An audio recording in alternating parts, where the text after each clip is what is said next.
Pinamamadali na ng pamilya ni dating Philippine Military Academy Cadet Aldrin Jeff Cudya sa Korte Suprema ang pagresolba sa nakabinbing kaso nito. Ito ang balita ni Bianca Dava. Muling nagtungo sa Korte Suprema ang pamilya ni dating Philippine Military Academy o PMA Cadet Aldrin Jeff Cudya upang hilingin na resolbahin na ang nakabinbing kaso nito. Ayon kay Filipina Cudya, ina ng dating kadete, dumulog silang muli sa Supreme Court dahil matagal nang hindi umuusad ang kaso.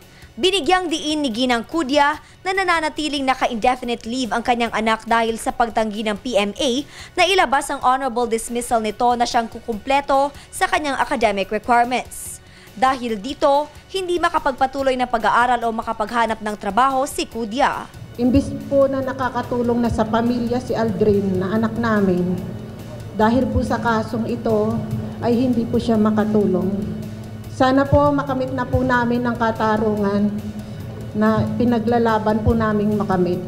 Na sa tulong po ng mga abogadong may mabubusilak na puso, na walang sawang tumutulong sa mga naaaping katulad po namin, maraming pong salamat. Hiling ng pamilya Cudya, desisyonan na ng High Tribunal sa lalong madaling panahon ang naturang kaso.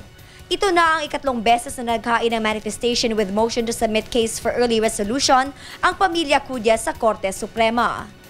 Si Cudya ay hindi nakasama sa mga nagsipagtapos ngayong taon sa PMA Sikrab Diwa Class 2014 dahil sa issue umano ng paglabag nito sa Honor Code. Bianca Dava, UNTV News, Worldwide.